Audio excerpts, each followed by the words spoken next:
Hey yo. Well, anyway, yeah, hello. Last night I was talking to someone, and they told me that I should make another review. So I was like, okay, let me just look at my letterbox account because I'm out of ideas already. Too many for me, dude. Not enough movies in the world. But I was looking at it and I was like, you know what? Maybe it's best to do some unheard of easy pickings. So yeah, I present to you 2025, The World Enslaved by a Virus, and its 1.1 star rating on IMDb. God damn. I want to say that this movie actually entered my radar by sorting by worst reviewed on a site. So you know that's always a sign that it's a great movie.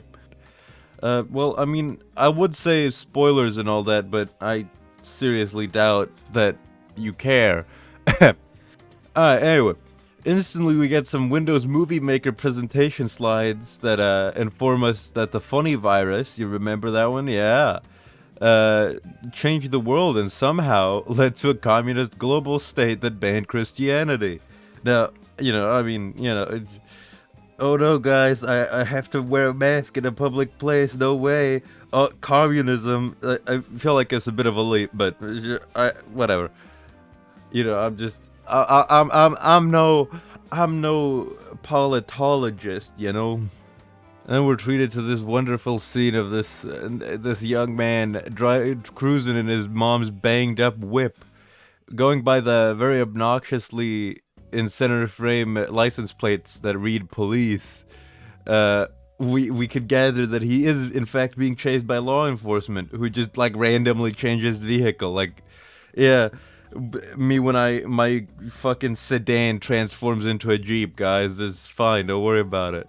Yeah, some bullshit happens, and then we're some 3 months into the past where this woman seems to not be quite sure how to play guitar, but trying anyway. A-list acting, as expected. And yes, I am considering it fair play to go at them for that, even though it's probably like a college project or something. Because, well, listen, man, it was just really funny to watch. Brother Heimlich, or whatever the fuck, is losing faith. Even though, like, it really just sounds like he's just making this all up as he goes along. Like, there's bad writing for a script, there's bad acting, but like I feel like this is one of the few times where I've seen like both to a point where it feels like the person saying it is like both reading it off a script but also not quite sure what the script says. And then this dialogue goes on for like 5 minutes and it just exhausts my brain, like just falling asleep rapidly. Anyway, yeah, let's go spray paint fish around the place. For context, I guess.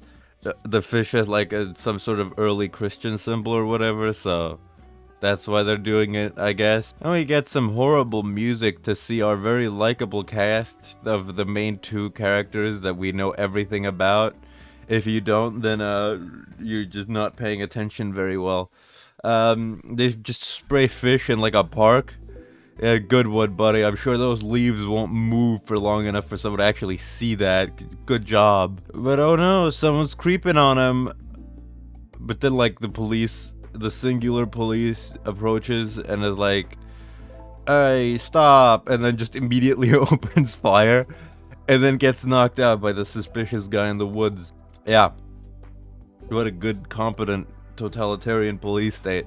Oh boy, another talking scene where we just repeat things that we already knew or get info on characters we don't really care about. Like, I was a Marine, I was a nurse, or whatever the fuck. Like, who cares? It doesn't really, like, it doesn't really carry any weight at all. Like, this, you know, in another movie, a good movie maybe, this would, like, you know, lead to something like, oh, he was a Marine, so he's gonna be good at fighting or whatever. But, like, I'm gonna spoil a bit of what happens in the future. He doesn't really contribute anything for, like, the rest of the movie and, like, after, like, 20 minutes. So, like, it's just completely worthless. This info is nothing. And we get some random morning routine. For a second, it really felt like it was just like a random sponsorship or ad, like for like a scam company that's like, oh well, we'll deliver breakfast to you for like affordable prices, but like they always arrive like 8 hours late and they charge like an uptick of like 120%. And you know what I'm talking about. Anyway, sponsor me, please. I love money. More pointless talking that goes on for way longer than it should. But like, if we're to believe what they say here, right? The government has cameras everywhere. And while they throw out the possibility of there being people that are like helping them from the higher ups or whatever, how did they spray paint in that park uninterrupted at first? Like, they were at it for what I could assume is a pretty decent while, because we got a montage, which I'm gonna go ahead and assume that it implies that they were doing it for A, long-ish time, at least an hour, and B, that they didn't do it in like a small section of it. Maybe they did just spray like 8 fish in like a 10-foot radius. It's very solid strategy if that's the case. And we get like a hacking scene just thrown in there out of nowhere. Nice MLP plush, bro. Very solid, cool. I feel like at this point I should clarify because it starts happening more and more. It's the movie that's sporadically cutting back and forth between random characters that we know nothing about. Not me. That's not me making the movie less coherent. That is the movie doing that. Then Captain America tells a joke. Alright, what did Corona do to Jesus? Nothing. Nobody laughed. It was pretty funny. He tells another joke. It's even worse than the first, but this time they laugh, and I don't get it. I can't really. Maybe this is just German humor. I've heard it's very different. I don't really know why they're making animal noises at the highway in this scene. Like, this isn't established or explained ever. It's just caw, I guess, but whatever. Also, I like how they're doing this in like the fucking woods where maybe like 2 people a month will see it. Now the reason I say that like it's stupid to do it in a forest is because after that they start doing it in some weird ass fenced off tunnel. Like, what? Hello? This guy gets scared by a Goomba. Good one. Anyways, back to Hacker. Wow, they're drinking the blue juice. Nice. They got the same house as me. No way, bro. Despite the government controlling the internet and hating Jesus, they're able to look up the meaning of the fish graffiti and Christianity as a whole. Wow, that makes perfect sense. Alright, well, okay. Minimizing the whiplash, we're gonna jump back into the main plot now. Someone knocks at their door, and immediately, like as they wake up, the main man just starts instantly accusing Captain America over here of selling them out, even though they don't even know who's at the door, which is really funny to me that his first impulse is to just be like, man, what the fuck, where you sell us out, man? Yeah, so it turns out that it's some lady at the door, and she is, and I quote, what you might call a hacker. So, yeah, we get another scene of them talking. Wow, yeah. Now we decided that we're gonna bring together all the Christians in the world. And wait, go back to Breakfast Lady. Remember her? She like starts stealing files or something at her government job. And guess what? Wow, they got the same mouse as me. No way. I don't know if this is like the most common mouse in all of Germany, or like they had like one mouse for the entire budget of the movie, which would be pretty funny. Anyways, yeah, this Goober is now doing speeches in junkyards to no one and parks to like 3 people. And I have to ask, do German people learn to flail their hands around like that when they do speeches? Because it's reminding me of another someone who did that. Yeah, I'm sorry. That was horrible. But you know I had to do it. I had to do it to him. I had to. There was no other way. Another montage with some more god-awful music, and apparently now everyone loves Jesus, even where they would realistically have very little incentive to. Like, we're shown a scene of like things lighting up on a map or whatever, like countries, and like I don't know, man. Like I feel like this barely able to speak English looking fella. English is the world language, just, you know, for context. This little barely English speaking feller here, I doubt that he's like a good enough wordsmith to convince like the entire Middle East to convert to Christianity. So I'm assuming that maybe it's like supposed to be like just people who just don't support the world government, but like I don't know, man. I don't know. And again, you know, convincing the Middle East to be subservient to a Western-based world government would be kind of a fucking challenge now, wouldn't it? Anyways, then we get like another 10 minutes of nothing happening. Someone's dad is giving a speech about like killing Jesus or something. We get to see another Christianity meeting around a campfire in the middle of fucking nowhere.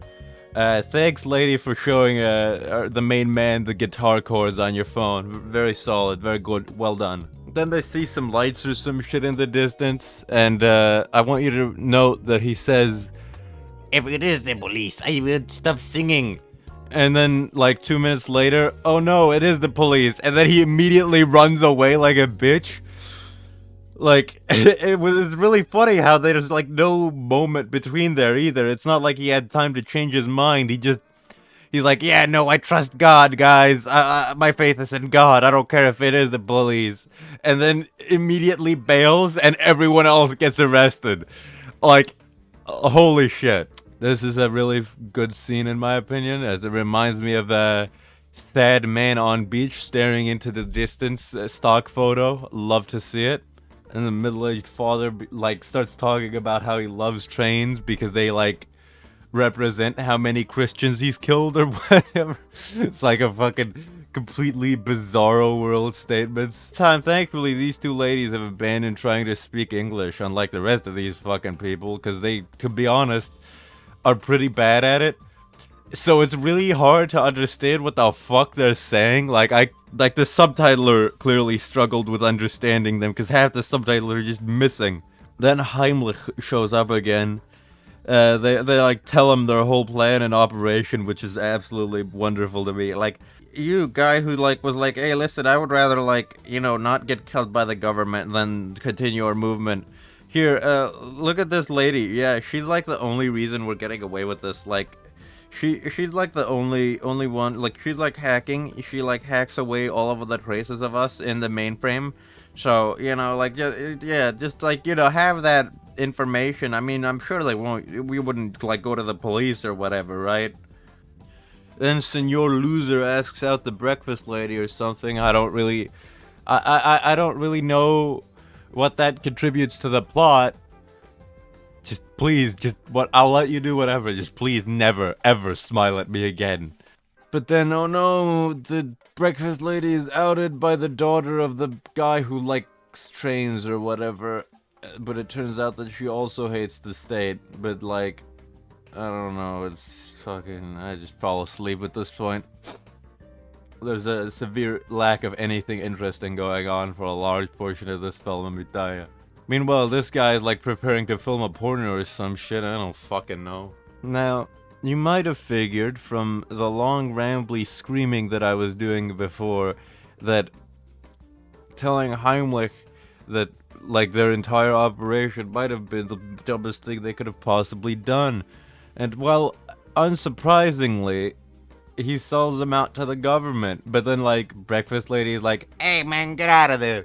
So they run away, or so we're told, but like we only see them chase the main guy, which, I mean, like, they were specifically told, hey guys, this hacker lady is the only reason this is happening, and like, but like they're chasing him, like, hello? It's just, after an interrogation scene where he thinks he's saying some biblical shit by reading the German Constitution or some shit, like, I don't know, it's pretty garbage. And then they're like, yeah, take him to the woods and cap his ass. And then we cut to black, and we hear 2 gunshots, which I actually like that. I like that we don't know what happened. even though they probably just ran out of budget for running in the woods. Then they give a special thanks to Jesus. I love to see that. Yeah, I mean, it was pretty bad. Both in its messaging being so ham-fisted, effectively making it a propaganda film, but whatever. Its plot was awful, the pacing was dreadful, the acting was laughable, the writing was, honestly, I could have sworn half of the scenes were improv. But you know what? Credit where it's due, it is still technically made like a movie. Which, while it is little praise, I feel like it's still something, and it's worth pointing out that it is still, you know, it still follows, I guess, the basic premise of a movie. It's just that, well, I'm gonna be honest with you here, half of the things that they establish have no meaning and never come back at all.